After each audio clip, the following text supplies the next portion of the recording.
ഹരി ഓം. എല്ലാ സജ്ജനങ്ങൾക്കും നമസ്കാരം. എല്ലാവർക്കും അഹം ബ്രഹ്മാസ്മിയിലേക്ക് സ്വാഗതം.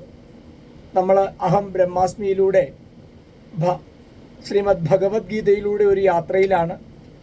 അതിനിടയിൽ നമ്മുടെ ഈ നമ്മളുമായി സഹകരിച്ചു പോകുന്ന സബ്സ്ക്രൈബർമാരുടെ അഭിപ്രായത്തെ മാനിച്ചുകൊണ്ട് ഭജഗോവിന്ദത്തെക്കുറിച്ച് ഭജഗോവിന്ദം എന്ന ശങ്കരാചാര്യ കൃതികളെക്കുറിച്ച് അറിയാൻ താല്പര്യമുണ്ടെന്ന് ഏറെ ആൾക്കാരെ അഭിപ്രായപ്പെട്ടതനുസരിച്ച് ഞാൻ ആ ഭജഗോവിന്ദം എന്ന കൃതിയെക്കുറിച്ച് ഒരു ചെറിയ വിവരണം നൽകാൻ ആഗ്രഹിക്കുന്നു. നമുക്കറിയാം ശങ്കരാചാര്യ സ്വാമികളെക്കുറിച്ച് ജഗദ്ഗുരു ശ്രീ ശങ്കരാചാര്യരുടെ ജീവിത കാലത്തെപ്പറ്റി ചരിത്രകാരന്മാർ പല അഭിപ്രായമാണ് പറയുന്നത്. ക്രിസ്തുവിന് മുമ്പ് 5-ാം ശതകത്തിലെന്ന് ചിലരും, ക്രിസ്തുവിന് ശേഷം 1-ാം ശതകത്തിലെന്ന് മറ്റു ചിലരും അവരവരുടെ സിദ്ധാന്തങ്ങൾ നിരത്തി വാദിക്കുമ്പോൾ ക്രിസ്തുബ്ദം 8-ാം ശതകത്തിലാണ് അദ്ദേഹത്തിൻ്റെ ജനനമെന്ന് ഏറ്റവും കൂടുതൽ ആൾക്കാർ പറയുന്ന അതാണ്. അത് അവരുടെ നിഗമനപ്രകാരം ലോകഗുരു ജനിച്ചത് ക്രിസ്തുബ്ദം 788-ലും സമാധി അടഞ്ഞത് 820-ലുമാണ് എന്നതാണ്. ഈ അഭിപ്രായമാണ് ഇന്ന് അധികം പേരും സ്വീകരിക്കുന്നത്. അദ്ദേഹം പെരിയാറിൻ്റെ തീരത്തുള്ള കാലടി എന്ന ഗ്രാമത്തിലെ കൈപ്പള്ളി ഇല്ലത്തെ ശിവഗുരുവിൻ്റെയും ആര്യാമ്പയുടെയും പുത്രനായി വൈശാഖ മാസത്തിലെ ശുക്ലപക്ഷത്തിലെ പഞ്ചമി തിഥിയിലെ പുണർദ നക്ഷത്രത്തിലാണ് അദ്ദേഹം ജനിച്ചതെന്ന് ചരിത്രകാരന്മാർ പറയുന്നു. നമുക്ക് അദ്ദേഹത്തെക്കുറിച്ച് കൂടുതൽ കാര്യങ്ങൾ അറിയുന്നതിന് മുമ്പ് ഭജഗോവിന്ദൻ തന്നെ ആരംഭിച്ചു തുടങ്ങാം, അല്ലേ? ഭജഗോവിന്ദം ഭജഗോവിന്ദം ഗോവിന്ദം ഭജ മൂഢമതേ സംപ്രാപ്തേ സന്നിഹിതി കാലേ നഹി നഹി രക്ഷതി ഡുക്രിഞ്ച് കരണേ. ആ ഡുക്രിഞ്ച് കരണേ ഒരു വാക്ക് നോക്കുക, ആചാര്യസ്വാമികൾ എന്താ പറഞ്ഞിരിക്കുന്നത് നമുക്ക് നോക്കാം. ഹേ മൂഢമതേ, അതിൻ്റെ അന്വയം ഹേ മൂഢമതേ ഗോവിന്ദം ഭജ ഗോവിന്ദം ഭജ ഗോവിന്ദം ഭജ സന്നിഹിതേ കാലേ സംപ്രാപ്തേ ഡിഗ്രഞ്ച് കരണേ നഹി നഹി രക്ഷതി. അത് ശരിയാണ്, അല്ലേ? എന്താണ് അദ്ദേഹം പറയുന്നത്? മൂഢമതേ, ഹേ മൂഢമതി. മൂഢമതി എന്ന് വെച്ചാൽ മൂഢമായ ബുദ്ധിയോട് കൂടിയവൻ, മൂഢൻ എന്നർത്ഥം, അല്ലേ? മതി എന്ന് വെച്ചാൽ ബുദ്ധി. മൂഢമതേ, ഹേ മൂഢമതി. മൂഢമതി മൂഢമായ മതി, ബുദ്ധിയോട്. മതി എന്ന് വെച്ചാൽ മനസ്സുമാവാം, അല്ലെങ്കിൽ മൂഢം ശരിയും തെറ്റും തിരിച്ചറിയാൻ പറ്റാത്ത, അതാണ് ബുദ്ധി എന്ന് ഞാൻ പറഞ്ഞത്. ഇത് രണ്ടും ആകാം. ഗോവിന്ദൻ, ഗോവിന്ദൻ എന്ന് വെച്ചാൽ ഗോക്കളെ രക്ഷിക്കുന്നവൻ, ജീവജാലങ്ങളെ രക്ഷിക്കുന്നവൻ, വിഷ്ണു, സർവേശ്വരൻ എന്നൊക്കെ അർത്ഥമുണ്ട്. ഭഗവാൻ ഗോവിന്ദൻ എന്ന് ഭഗവാനെ ആദ്യമായിട്ട് വിളിച്ചത് ശരിക്കും പറഞ്ഞാൽ ഒരു ദിവ്യയായ ഗോമാതാവാണ്, അല്ലേ? ഭഗവാന്റെ ഗോവിന്ദ പട്ടാഭിഷേകം നമുക്കറിയാം, ഭാഗവതത്തിലെ ഒരു വലിയ ഭാഗമാണത്. വിവരിക്കാൻ നമുക്ക് സമയമില്ലെങ്കിൽ പോലും ഞാനൊന്ന് സൂചിപ്പിക്കുകയാണ്. അതായത് ഗോവർദ്ധന ഗിരിയൊക്കെ ചുമന്ന ശേഷം, അല്ലേ, അതിന് ശേഷമാണ് ഇന്ദ്രൻ്റെ ആ ഗമണ്ടൊക്കെ ഒന്ന് അടക്കിയിട്ട് നിൽക്കുമ്പോഴാണ് ഇന്ദ്രനും ഗോമാതാവായ സുരഭിയും, അതായത് കാമധേനുവും കൂടി ഭഗവാന്റെ അടുത്ത് വരുന്നതും കാമധേനുവിൻ്റെ സ്ഥലങ്ങളിൽ നിന്ന് ഉതിർന്ന ആ പാല് കൊണ്ട് ഭഗവാനെ അഭിഷേകം ചെയ്യിക്കുന്നതും. ആ സമയത്ത് കാമധേനുവും ഇന്ദ്രനും അവരാരാണ് ആദ്യം പറഞ്ഞതെന്ന് അറിയുന്നില്ല, പക്ഷെ എല്ലാവരും ഈ പ്രപഞ്ചം മുഴുവൻ ഗോവിന്ദ ഗോവിന്ദ ഗോവിന്ദ ഗോവിന്ദ ഗോവിന്ദ ഗോവിന്ദ അങ്ങനെ പറഞ്ഞു എന്നാണ്. അതാണ് ഗോവിന്ദ പട്ടാഭിഷേകം, ഭാഗവത്തിലൊരു ഭാഗമാണ്. ഇപ്പൊ ഗോവിന്ദ, ഗോക്കളെ രക്ഷിക്കുന്നവൻ, ജീവജാലങ്ങളെ രക്ഷിക്കുന്നവൻ ആണ്. ഭജ, ഭജിക്കുക, സേവിക്കുക, ശരണം പ്രാപിക്കുക. നമുക്ക് ശരണം പ്രാപിക്കാൻ അതും അദ്ദേഹം മാത്രമേ ഉള്ളൂ. ആരാണ്? ഗോവിന്ദൻ. സന്നിഹിതേ കാലേ സംപ്രാപ്തേ, സന്നിഹിതേ കാലേ സംപ്രാപ്തേ, സന്നിഹിതമായ കാലം സംപ്രാപ്തമാവുമ്പോൾ, അടുത്തു വരിക കാലം, സമയം, സന്നിഹിതം, നിശ്ചയിക്കപ്പെട്ടത്, ജീവിക്കുവാനും ജന്മാന്ത്യത്തിനും വിധിക്കപ്പെട്ട കാലം, അതായത് മരണകാലം അടുത്തു വരുമ്പോൾ നഹി നഹി രക്ഷതി, രക്ഷിക്കുകയില്ല നിശ്ചയം.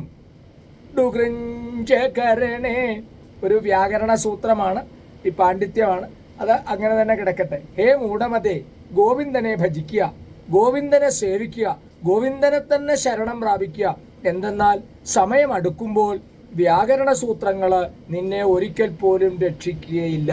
നിന്റെ പാണ്ഡിത്യം നിന്നെ രക്ഷിക്കില്ല. നിന്റെ ധനം നിന്നെ രക്ഷിക്കുകയില്ല. നിന്റെ എന്താണ് പറയുന്നത്, ചിലരൊക്കെ പറയില്ലേ, ഞാൻ ജനഹിതനാണ്, ഇതൊന്നും ആരും രക്ഷിക്കുകയില്ല. നമ്മുടെ നാട്ടിൻപുറത്തൊക്കെ കാണാൻ ബലം പിടിച്ചിരിക്കുന്ന ഒത്തിരി പേര് നമുക്ക് കാണാൻ പറ്റുന്നതാണ് അല്ലേ. എനിക്ക് ജനസമ്മതി ഉണ്ട് അല്ലേ. ഏതെങ്കിലും ഒരു MLA പലപ്പോഴും ഒന്ന് വിളിക്കുന്നുണ്ടാവും, അല്ലെങ്കിൽ ഏതെങ്കിലും ഒരു മന്ത്രി അതുവഴി പോകുമ്പോൾ അവിടെ നിന്ന് കയറിയിട്ടുണ്ടാവും, അല്ലെങ്കിൽ ഏതെങ്കിലും പോലീസ് ഓഫീസർ മറ്റു പല കാര്യങ്ങൾക്ക് വേണ്ടി സുഹൃത്ബന്ധം സ്ഥാപിച്ചിട്ടുണ്ടാവും. ഇതൊക്കെ ജനസമ്മതിയായി കരുതി ജനങ്ങളെ ഭരിക്കാനും ജനങ്ങളുടെ തലമുണ്ടയിൽ കയറി ഇറങ്ങാനും ഒക്കെ ശ്രമിക്കുന്ന ഒത്തിരി പേരുണ്ടാവും. അവരോടൊക്കെ ഉള്ളൊരു സൂചിപ്പിക്കലാണിത്. നഹി നഹി രക്ഷതി ഡുകൃഞ്ചകരണേ. നിന്റെ പാണ്ഡിത്യം, നിന്റെ ജനാദേശം, നിന്റെ ധനം, ഇതൊന്നും നിന്നെ രക്ഷിക്കുകയില്ല. ഒന്നുണ്ട്, മൂഢൻ എന്നാൽ വിഡ്ഢി, തിരിച്ചറിയാനുള്ള കഴിവില്ലാത്തവൻ അല്ലേ, മോഹജാലത്തിൽപ്പെട്ടവൻ എന്നൊക്കെയാണ് ഈ മൂഢൻ എന്ന വാക്കിൻ്റെ അർത്ഥം. നമ്മളൊക്കെ മോഹജാലത്തിൽപ്പെട്ടിട്ട് അഹന്തയോടും അഹങ്കരിക്കാറുണ്ട് അല്ലേ. വിശേഷ ബുദ്ധി ഇല്ലാത്തവൻ. മനുഷ്യനെ മനുഷ്യനാക്കുന്നത് ചിന്തിക്കാനും തിരിച്ചറിയാനുമുള്ള അവൻ്റെ കഴിവാണ്. ഇഹത്തിലും പരത്തിലും തനിക്ക് ഏതാണ് ശ്രേയസ്കരമായിട്ടുള്ളത്, ഏത് മാർഗമാണ് അവലംബിക്കേണ്ടതെന്ന് തിരിച്ചറിയാനുള്ള വിവേകം മനുഷ്യന് മാത്രമേ ഉള്ളൂ. ആധുനിക ശാസ്ത്രം അതുകൊണ്ടാണ്, ശാസ്ത്രം തന്നെ ഇതാണ് പറയുന്നത്. അപ്പം മനുഷ്യൻ എന്ന വാക്കിൻ്റെ അർത്ഥം തന്നെ അറിയുക, അറിവുള്ളവൻ എന്ന ശബ്ദാർത്ഥം എന്നാണല്ലോ അല്ലെ. മനു എന്ന് പറഞ്ഞാൽ അറിയുക എന്നാണ് അല്ലേ. അപ്പോൾ സൂക്ഷ്മതലത്തിൽ മൂഢൻ എന്നാൽ ആത്മജ്ഞാനമില്ലാത്തവൻ. ആചാര്യപാദരുടെ അന്യരചന മറ്റൊരു രചനയിലെ പ്രബോധ സുധാകരത്തില് മൂഢനെ വിശേഷിപ്പിക്കുന്നുണ്ട്. മൂഢൻ എന്താണ്? ക്വാത്മാ സച്ചിദ്രൂപ ക്വ മാംസരുധിരാസ്തി നിർമ്മിതോ ദേഹ. എന്താണ്? ക്വ ആത്മാ സച്ചിദ്രൂപ ക്വ മാംസരുധിരാസ്തി നിർമ്മിതോ ദേഹ. സച്ചിദാനന്ദ സ്വരൂപമായ ആത്മാവയുടെ മാംസം, രക്തം, അസ്ഥി ഇവകളാൽ നിർമ്മിക്കപ്പെട്ട ശരീരയുടെ ഇതറിയാതെ അടി മുതൽ മുടി വരെ ദുർഗന്ധ വസ്തുക്കൾ നിറഞ്ഞ ശരീരത്തെ അകിൽ, ചന്ദനം, കർപ്പൂരം എന്നിവ അലങ്കരിക്കുന്നവൻ മൂഢനെന്ന് സ്വാമി പറയുന്നുണ്ട് അല്ലേ. നമ്മളൊക്കെ അങ്ങനെയുള്ള മൂഢന്മാരാണ് അല്ലേ. എന്താണ് ഇവിടെ പറഞ്ഞിരിക്കുന്നത്? എന്താണ്? സച്ചിദാനന്ദ സ്വരൂപമായ സച്ചിത് ആനന്ദം, സച്ചിദാനന്ദം. അപ്പൊ ആ സച്ചിദാനന്ദ സ്വരൂപമായ ശ്രീമദ് ഭാഗവത മഹാത്മ്യത്തിലെ പ്രഥമ അധ്യായത്തിലെ പ്രഥമ ശ്ലോകത്തിൽ തന്നെ പറയുന്നുണ്ട്, സച്ചിദാനന്ദരൂപായ. സച്ചിത് ആനന്ദം, സത്തുക്കളുടെ ചിത്തത്തിന് ആനന്ദം നൽകുന്ന രൂപം. സച്ചിദാനന്ദരൂപായ വിശ്വോത്പത്യാദിഹേതവേ താപത്രയ വിനാശായ ശ്രീകൃഷ്ണായ വയം നുമാ. അങ്ങനെയുള്ള ഭഗവാന്. അപ്പൊ ആ സച്ചിത് ആനന്ദൻ, സത്തുക്കളുടെ ചിത്തത്തിന് ആനന്ദം നൽകുന്ന ആ സച്ചിദാത്മരൂപകമായ ആത്മാവ് എവിടെ ഇല്ലേ. പിന്നോ ക്വ മാംസരുധിരാസ്തി നിർമ്മിതോ ദേഹ. ആ മാംസം, രക്തം, അസ്ഥികളാൽ നിർമ്മിക്കപ്പെട്ട ശരീരം എവിടെ? ഇതറിയാതെ അടിമുതൽ മുടി വരെ ദുർഗന്ധ വസ്തുക്കൾ നിറഞ്ഞ ഈ ശരീരത്തെ ചന്ദനം, കർപ്പൂരം എന്നിവ കൊണ്ട് അലങ്കരിക്കുന്നവൻ മൂഢൻ എന്നാണ് പറഞ്ഞത്. അങ്ങനെ ഒരു മൂഢനെ കണക്കുകയാണെങ്കിൽ നമ്മുടെ നാട്ടിലെ വിദ്യാഭ്യാസമുള്ളവരൊക്കെ മൂഢന്മാരാണ് ഇല്ലേ. വിദ്യ കൊണ്ട് അഹങ്കരിക്കുന്നവൻ മൂഢൻ, ധനം കൊണ്ട് അഹങ്കരിക്കുന്നവൻ മൂഢൻ, ഈ ശരീരം കൊണ്ട് അല്ലേ മൂത്ര രക്താസ്ഥി നിർമ്മിതമായ ഈ ശരീരം കൊണ്ട് അഹങ്കരിക്കുന്നവൻ മൂഢൻ. അപ്പൊ അങ്ങനെയുള്ള മൂഢനോട് ഭഗവാൻ ആചാര്യസ്വാമികൾ പറയുകയാണ്, ഭജ ഗോവിന്ദം, ഭജ ഗോവിന്ദം, ഭജ ഗോവിന്ദം, ഗോവിന്ദം ഭജ മൂഢമതേ. ഗോവിന്ദനെ ഭജിക്കുക.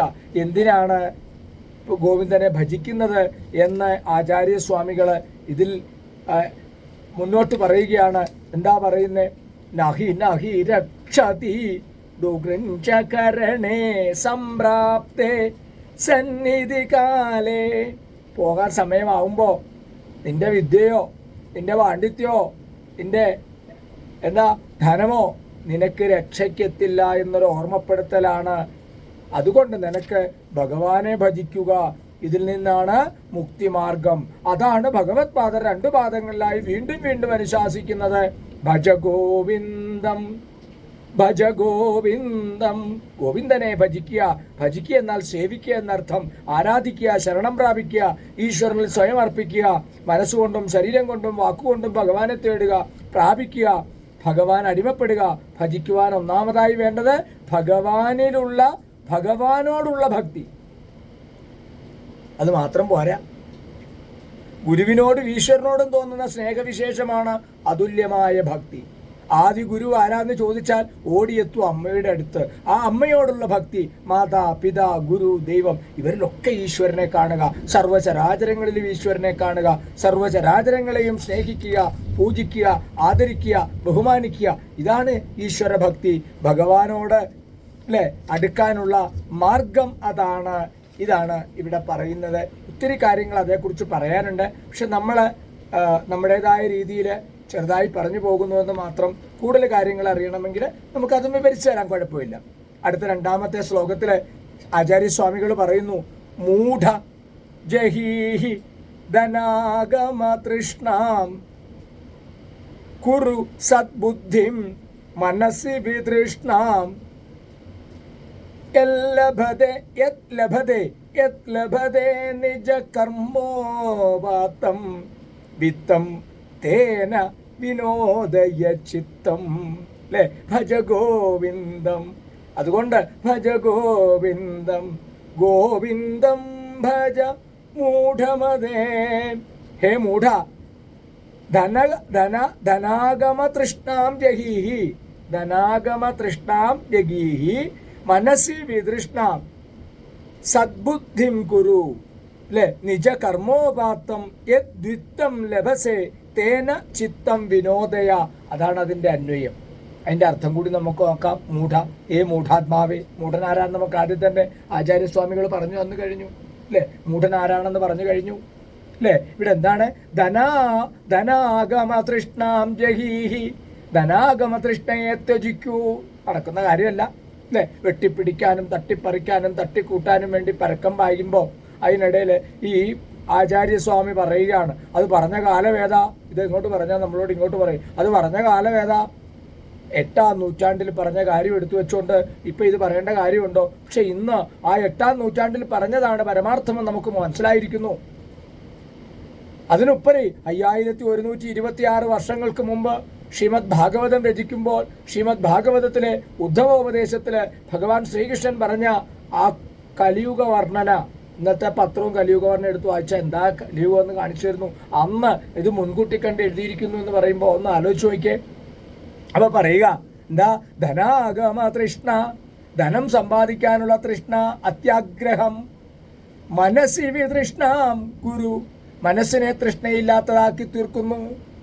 സദ്ബുദ്ധിം ഗുരു, നല്ല വിചാരങ്ങളുള്ളതായി തീരട്ടെ മനസ്സ്. നിജകർമ്മോപാത്തം, നിജകർമ്മം കൊണ്ട്, നിന്റെ കർമ്മം കൊണ്ട്, സ്വപരിശ്രമം കൊണ്ട് ലഭിച്ചതായ, സ്വപ്രയത്നം കൊണ്ട് നേടിയതായ യദ്വിത്തം ലഭസേ. എന്താണ്?